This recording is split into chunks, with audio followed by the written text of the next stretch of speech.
আসলে আমি যত তাড়াতাড়ি পারি ফেনীবাসীর জন্য কিছু একটা করবো, এমনকি আমাদের ফেনীবাসী, এমনকি ফুলগাজী, এমনকি নোয়াখালী জেলা। তো আমার সামর্থ্য অনুযায়ী আমি ফেনীবাসীর জন্য কিছু ফান্ড, মানে কিছু খাবার পাঠাবো। তো আমি তো দেশের বাইরে থাকি, তো আমি বাংলাদেশে থাকি না, দেশের বাইরে থাকি দিয়ে তো মানে পাঠাতে পারবো না। তো আমি যত তাড়াতাড়ি পারি, আমি যা খাবারের মাধ্যম থেকে করে সম্ভব করে আমি ফেনীবাসীর জন্য পাঠাবো।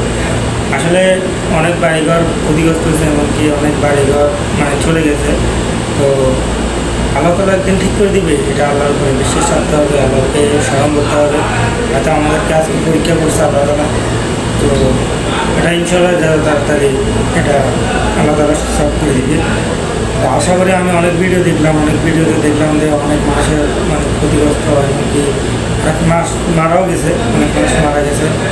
তো রিসেন্টলি এটা অনেক দুঃখের বিষয় যে বাংলাদেশে এরকম একটা ক্ষতিগ্রস্ত হচ্ছে, এটা অনেক দুঃখের বিষয়।